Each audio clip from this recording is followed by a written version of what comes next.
Hi everyone. I'm in the Bearing book in Acts chapter 17.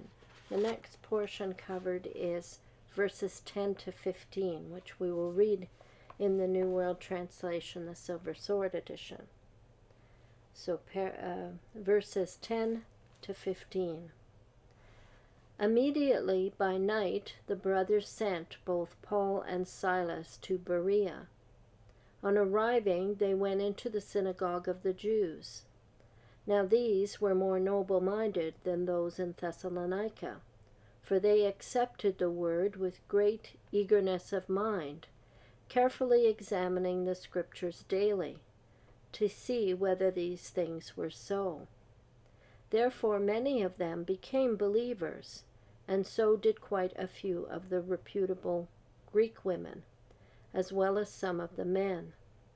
But when the Jews from Thessalonica learned that the word of God was also being proclaimed by Paul in Berea, they came there to incite and agitate the crowds. Then the brothers immediately sent Paul away to the sea, but both Silas and Timothy remained behind there. However, those accompanying Paul brought him as far as Athens, and they departed after receiving instructions that Silas and Timothy would come to Paul as quickly as possible. So we should note that when he gets to Berea, Paul and Silas again go into the synagogue of the Jews and are talking to them about the Scriptures. And it says that they are eager and they are examining the Scriptures daily, and both Jews and Gentiles, in this case, become believers. Some, anyways, many, it says in this case, become believers. The examining the Scriptures daily would be something that would have to be done at the synagogue, because the synagogue would have the scrolls, whereas individual people, it's very unlikely that anyone would even have a portion of the Old Testament in scroll form in their home, because it would just be way too expensive for them to own their own. They'd have to be quite wealthy to do that. So I think in your imagination as a witness, when you think of people examining the Scriptures daily, you have it in your imaginations. They're sitting at home with their Bibles, checking things out. Well, that couldn't be what this meant. In paragraph 15, this is on page, what page is this? This is on page 137, under the heading, "They were more noble-minded." They make this point after stating that they were examining the Scriptures daily. Paul later wrote to them, "We also thank God incessantly, because when you received God's word, which you heard from us, you accepted it, not as the word of men, but just as it truthfully is, as the word of God, which is also at work in believers." What, though, made those Jews in Berea so noble-minded? The Watchtower says in paragraph 16, "Though the Bereans were hearing something new, they were not suspicious or harshly critical, neither were they gullible. First they listened carefully to what Paul had to say. Then they verified what they had learned by turning to the Scriptures, which Paul had opened up to their understanding. Moreover, they diligently studied the Word of God, not just on the Sabbath, but daily. And they did so with great eagerness of mind, devoting themselves to finding out what the Scriptures revealed in the light of this new teaching.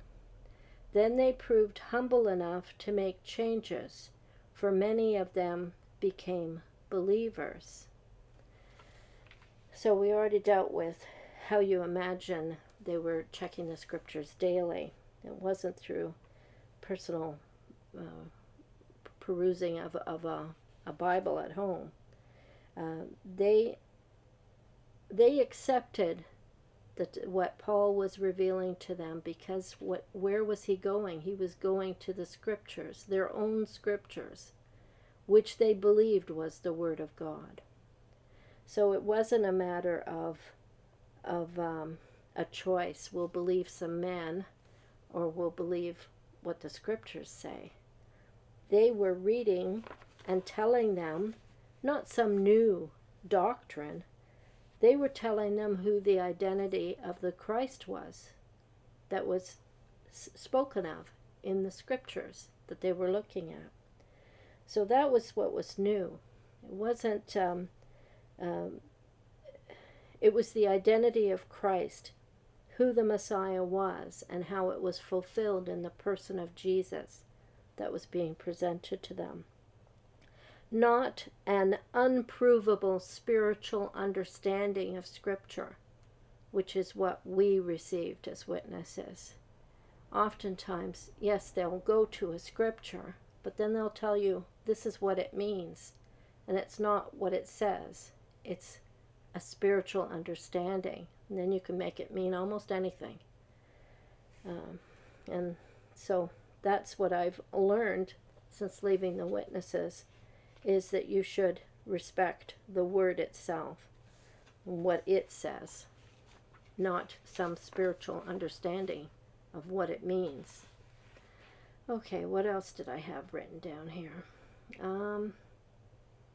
The next paragraph 17, makes this statement. Likewise, it is what we, Jehovah's Witnesses, encourage people to do, to examine the Bible carefully, so that their faith is solidly based on God's Word. Well, we didn't do that when we were witnesses. We did not examine the Bible carefully. We examined the Watchtower publications. We read them. They told us what things meant. We weren't sitting and reading whole Bible books. That's not the way we studied the Bible. So my world now as a Christian is very different from my world as a witness, where I relied on publications to get meaning from Scripture. So as witnesses, I think if you're a witness, you know this to be true. You reach a level of education in the organization because everyone reads the same books, the same publications. So there's a plateau to how high you can go in your understanding or in your learning. And basically everyone has the same education in the organization. There's no people with advanced knowledge, really. It's you learn what are the basic beliefs of Jehovah's Witnesses, which happens to be changing quite often, but you try and keep current with what they're saying, and that's as high as you go. You're not delving into each Bible book and trying to understand or read it and listen to the words that it says. So just in contrast, I would say in the church, you've got new believers. They'd be called babes in Christ, right? But they also have people who are at different levels of understanding.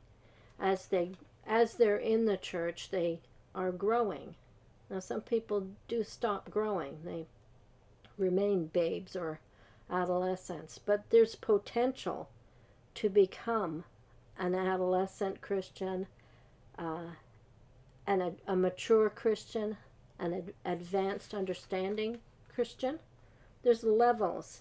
So when we do Christian Bible study, we encourage people to find books at the level they're at. If they're baby Christians, yes, they're going to have entry-level books in assisting them in understanding Scripture, but they'll read the text. They don't read the book instead of the text. They read the text. The books only help you, give you some insights that you might not have about geography or history or background times. But there's levels that you can reach. So in our study, we usually give people some entry-level books that they can read to help in their understanding. Nourishing classics, books that have stood the test of time and been read by Christians and keep getting reprinted. Advanced studies and scholarly studies. So you can advance in your and grow as a Christian in Christendom. But I would say in the Watchtower there's a plateau you reach, and that's the level you get to. And it's usually about their own books. I'm going to link to a video called What Unites Jehovah's Witnesses, the Woke Cult, and Too Many Christians: Radical Individualism and Anti-Intellectualism. It's the first of 3 videos where we're reading a tract. So the tract is also available on the website. The tract was called Wieners, Workers, and Wise Guys. Thank you for listening.